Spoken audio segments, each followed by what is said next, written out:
Hey everyone, Mr. Happy here, and in this video, I'm going to be giving you my thoughts on the Samurai job, which is one of the new jobs that just released in Final Fantasy XIV's latest expansion, Stormblood. Samurai is a DPS that focuses on combining their Kenki, which is a type of energy that they use, as well as maximizing 3 different Sens, which are basically combo finishers that they can utilize to create even stronger combos.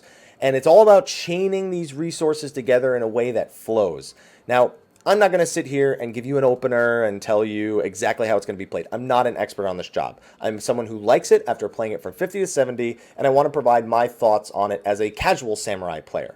If you're looking for something more professional, I think that this would be a great time to reveal my plan with these thought style videos. There's a lot of great content creators out there who produce very, very efficient guides to many of the different jobs. And they are people who have gone out of their way to be proficient in these multiple jobs or in these one specific jobs for their channel.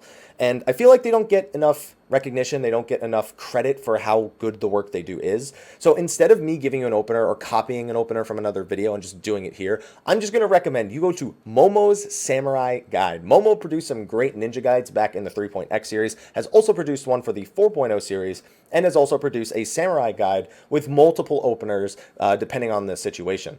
Those aren't all the openers, but it's definitely been the guide that's been getting the most traction, and I think that for their hard work, they definitely deserve some recognition, so I'll include a link to that video in the description. Be sure to go over there, check them out, especially if you're someone who wants to learn more about Samurai in its intricacies, or somebody who just wants an opener. It's great work, so good job, Momo, and I hope to see you keep producing that level of content for Samurai and Ninja, of course, in the future. So what I'm going to be talking about today is how did Square Enix do on incorporating Samurai?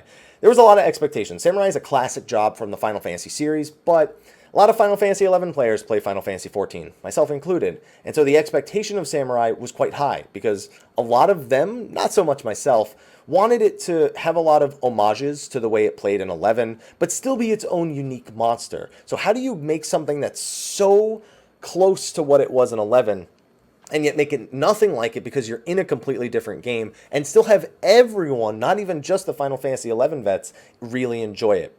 Well, I don't know who they hired to do this job in particular, but give that person a damn raise. Because Samurai, and even Red Mage, the other new job, they just flow so beautifully.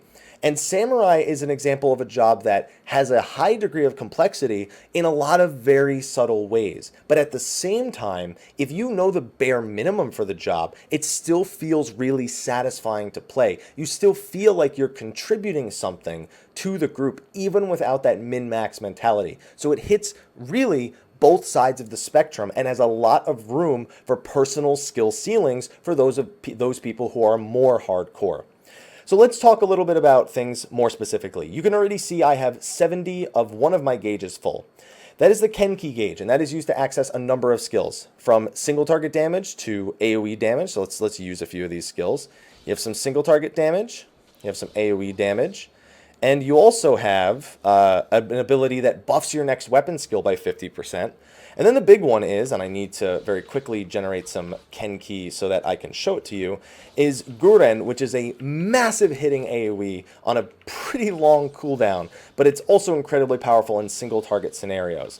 And all these different skills all have different windows in which they're powerful and when they should be utilized. And for that reason, understanding when's the right time to use each of them is an incredibly integral part of the job. On top of that, you're also managing this other resource called Sen. You get one of these for each of your finishers. You have 3 combo finishers in that of Yukikaze, Kasha, and Gecko. You also have 2 AoE finishers that will give you some of them, but they won't allow you to get all 3 of the Sens. And with these Sens, you can execute basically 4 different actions. So you have, for 2 Sens, which I have right now, you have Tenka Goken, which is an AoE weapon skill. It's a conal AoE weapon skill. For a single one, you have Higanbana, which is a 60-second damage over time skill. And then for all 3 of them, which I'll just use this real quick to get one of their other abilities that allows them to just combo freely, you have Midare Setsugeka, which is a massively hard-hitting weapon skill. As you can see right here, that's a 15k hit. That's nothing compared to how much damage that single attack can actually execute. And balancing between these 3, knowing when to use each number of Sens, is once again, I'm trying to get out of combat when I have a 60-second dot on the target. is all incredibly integral to the job itself. You do also have one other skill called Hagakure, which allows you to convert the sens into Kenki so that you can use that. And that's on a pretty short cooldown as well. So you're constantly managing all these resources. But at the same time, if you don't entirely understand what you're doing, you could probably get away with just doing kind of the basics. Like what you see me doing right here. Like, oh, I know I have Kenki, you know. Oh, you know, I just got to keep my buffs up. I just got to go through my sens. You know, I've got the dot up. And then, you know, whenever I'm going to do a Madare Setsugeka, I got to buff it with Kaiten. Right, and then, oh, Higanbana fell off, so I know I got to get that back up. It's very clear what you should be doing if you understand even just the bare bone basics of the job itself.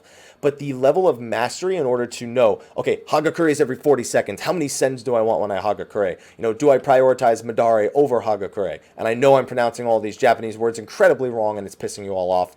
But it's just a point that I have to make. Because of such a very degree of mastery, it's such a satisfying job to play. And when you do get it down right, it feels good. It doesn't feel like you just struggled. It feels like you just achieved something. And I feel like that's really the important thing with Samurai that they've captured a lot, is that it has a unique enough feel, it's familiar enough, but it's satisfying. Like, in strange ways, it's more satisfying than a lot of the other jobs are to play. And it just feels like whoever put it together just had every idea right. And the only drawback to the job is it has no built-in utility outside of the slashing debuff that Yukikaze provides, which is kind of cut off from my logo on the bottom left. But honestly, not a single person's complaining. They're a few hundred DPS ahead of the other melee DPS, with Dragoons being the one farthest away. So Monk and Ninja are a few hundred points behind a Samurai on average.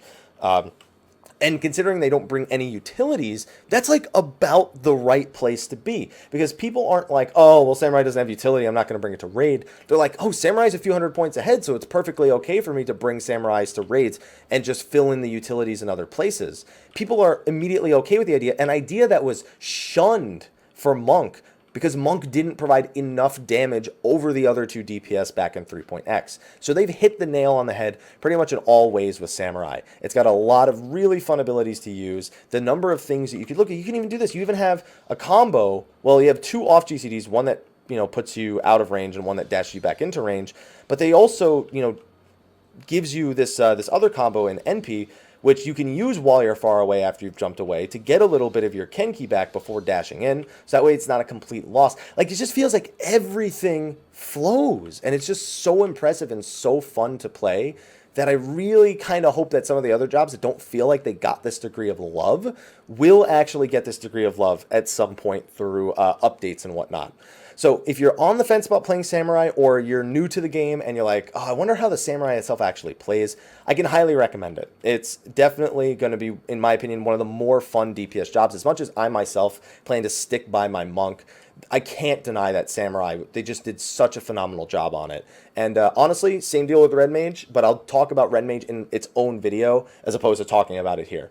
So anyway, that's going to be it for this video. Like I said, not going to go into efficient ways to play it when Momo has that fantastic guy that I mentioned at the beginning. So thank you for watching this video. Be sure to like, favorite, subscribe, and share. And stay tuned. I will be doing thoughts on some of the other jobs. I believe White Mage is next, and then I will be doing Paladin, and then either Bard or Red Mage as I get them leveled. But anyway, thank you for watching, and until next time, take care.